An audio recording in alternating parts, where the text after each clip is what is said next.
ED, आयकर विभाग, CBI, ethics committee, अलग अलग जांच और जांच का खाता बही। सियासत में कौन कितना सही? जनता का एक हिस्सा मानता है कि जो करप्शन के आरोपी हैं उनकी जांच तो हर हाल में हो। दूसरा हिस्सा नेताओं के आरोपों में भरोसा रखता है कि सरकार के इशारे पर जांच एजेंसी सिर्फ विपक्ष के नेताओं को टारगेट करती है। और तब आज की जांच पर राजनीतिक आंच वाली दस्तक आप देख लीजिए। अब अरविंद केजरीवाल को शराब घोटाले के मामले में ईडी ने आज पेश होने का सम्मन दिया। केजरीवाल नहीं गए, जवाब में लिखा कि ईडी सम्मन वापस ले ली। आज ही एक दूसरे मनी लॉन्ड्रिंग केस में ईडी ने दिल्ली सरकार के मंत्री राजकुमार आनंद के ठिकानों पर छापा मारा और आज ही राजस्थान के पेपर लीक मामले में प्रदेश कांग्रेस अध्यक्ष गोविंद डोटासरा के 2 बेटों को ईडी ने पूछताछ के लिए समन दिया। और आज ही पैसे लेकर संसद में सवाल पूछने के मामले में टीएमसी की सांसद महुआ मोइत्रा से लोकसभा एथिक्स कमेटी ने पूछताछ की, जहां खूब हंगामा हुआ। और आज ही पूर्व सांसद तेलंगाना में माहेश्वरम से कांग्रेस के उम्मीदवार के लक्ष्मण रेड्डी के घर पर छापा मारा आयकर विभाग ने। आज ही राजस्थान में एसीबी यानी कि राज्य सरकार के अधीन आने वाले एंटी करप्शन ब्यूरो ने ईडी यानी कि प्रवर्तन निदेशालय के एक अधिकारी को 15 लाख रुपए की घूस लेते हुए गिरफ्तार किया है। और तब छत्तीसगढ़ के कांकेर की चुनावी रैली में करप्शन के विरुद्ध कार्रवाई न रुकने देने की बात प्रधानमंत्री ने कही। इसके साथ जो कुछ कहा, क्या वो संदेश है कि विपक्ष भले जो कहे लेकिन भ्रष्टाचार के आरोप पर जांच नहीं रुकने वाली। और गौर करिएगा, प्रधानमंत्री नरेंद्र मोदी जब बोलते हैं कि दिल्ली वालों को भी पता चले, ये मोदी की गारंटी है, लूटने वाला एक भी बचने वाला नहीं है। भ्रष्टाचार से लड़ने का एक काम आपने मुझे दिया है, आपने मुझे इसी काम के लिए बिठाया है, मौज मजा करने के लिए नहीं बिठाया है। और इसलिए आप मुझे बताइए, काम मुझे करना चाहिए कि नहीं करना चाहिए?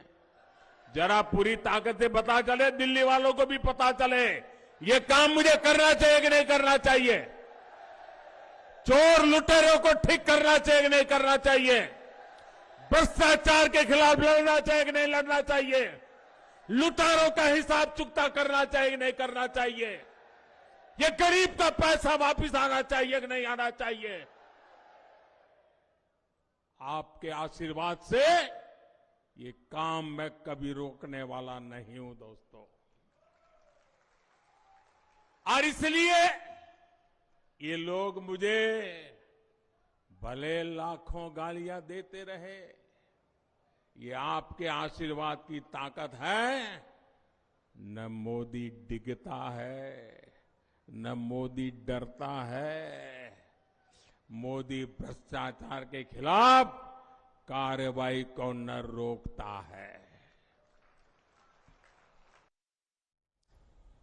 तो क्या प्रधानमंत्री नरेंद्र मोदी का इशारा दिल्ली में ईडी का समन पेश होने के बावजूद पेश न होने वाले अरविंद केजरीवाल की तरफ था, जो पेश होने की जगह आज मध्य प्रदेश में चुनाव प्रचार करने चले गए?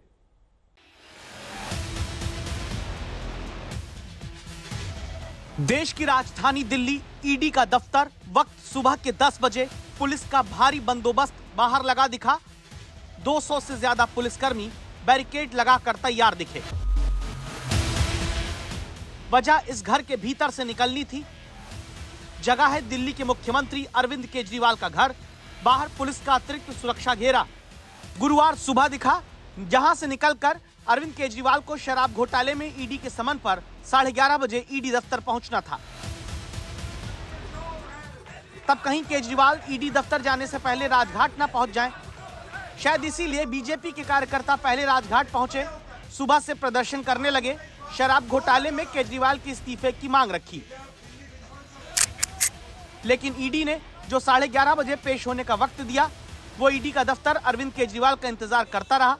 लगभग उसी वक्त पर दिल्ली से निकलकर मुख्यमंत्री मध्य प्रदेश के सिंगरौली में अपनी पार्टी की प्रत्याशी के लिए रोड शो करने पहुंच गए। ईडी को एक चिट्ठी भेज दी थी। उस चिट्ठी में क्या लिखा था ये बताएं, उससे पहले रोड शो में क्या कहा ये सुनिए।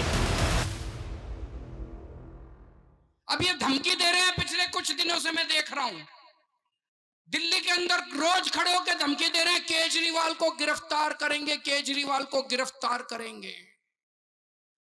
केजरीवाल के शरीर को तो गिरफ्तार कर लोगे, केजरीवाल की सोच को कैसे गिरफ्तार करोगे?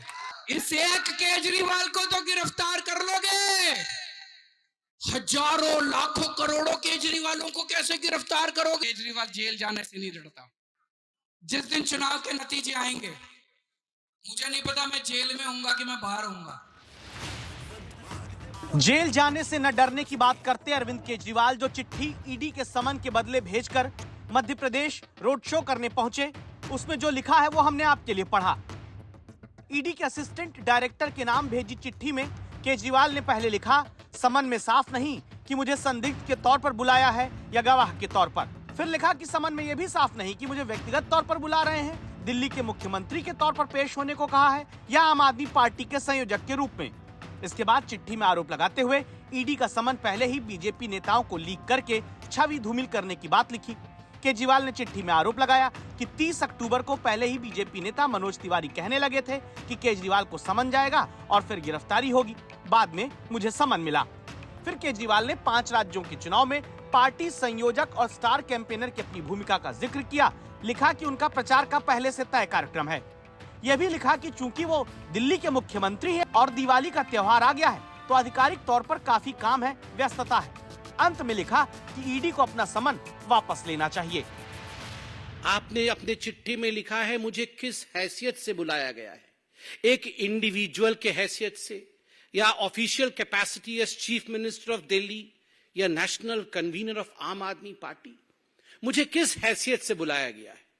अरे अरविंद केजरीवाल जी, ये जितने गागर बंद है ना अभी जेल के अंदर, चाहे वो मनीष सिसोदिया जी हो, चाहे वो संजय सिंह जी हो, चाहे वो सत्येंद्र जैन जी हो, ये सारे गागरों के सागर आप हैं।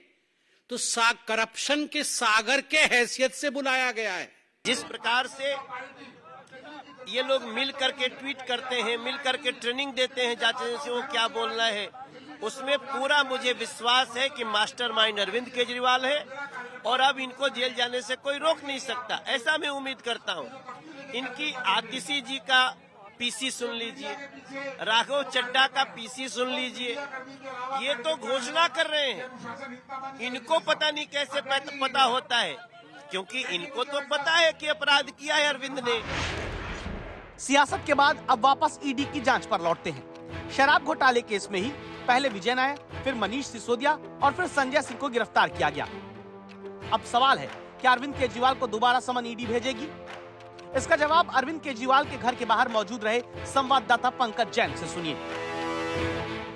वो ये भी कह रहे हैं कि मुझे कानून के हिसाब से ऐसी सलाह मिली है कि ये जो समन है ये कानून के सामने नहीं टिक पाएगा। तो जब अरविंद केजरीवाल ये बात कह रहे हैं तो ये स्पष्ट है कि बकायदा उन्होंने सलाह मशवरा किया वकीलों की टीम के साथ, अपनी लीगल टीम के साथ, और उसके बाद ये जवाब लिखकर भेजा है। दूसरी तरफ ईडी की तरफ से जो जानकारी सामने आई है कि जल्द ही दोबारा ईडी समन भेज सकती है।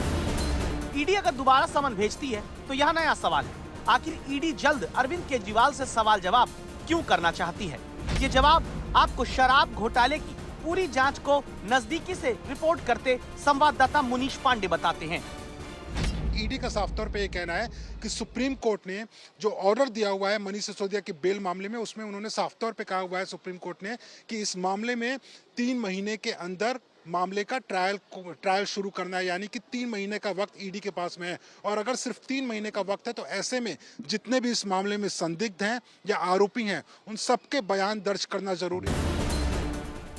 अब अगला सवाल है, आखिर अरविंद केजरीवाल का बयान दर्ज कराना क्यों शराब घोटाले में ईडी जरूरी समझती है?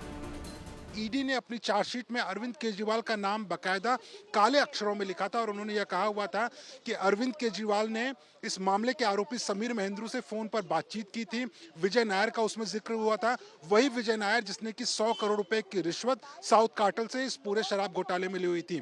दूसरा, अरविंद केजरीवाल ने इस पूरे मामले के दौरान, शराब घोटाले के दौरान आंध्र प्रदेश के एक सांसद हैं मगुंटा रेड्डी, उनसे आमने सामने बैठकर मुलाकात की थी और उन्हें दिल्ली में व्यापार करने का नई शराब नीति के तहत न्योता दिया हुआ था।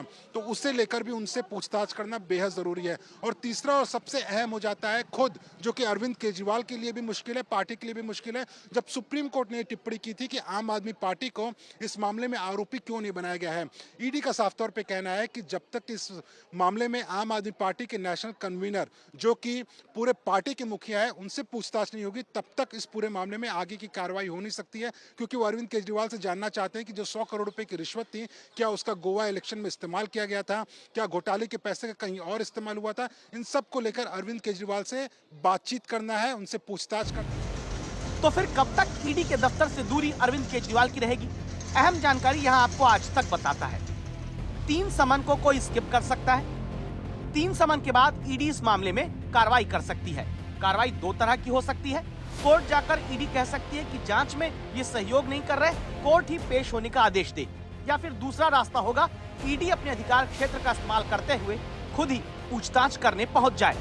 मुनीश पांडे और पंकज जैन के साथ सुशांत मेहरा, दिल्ली आज तक।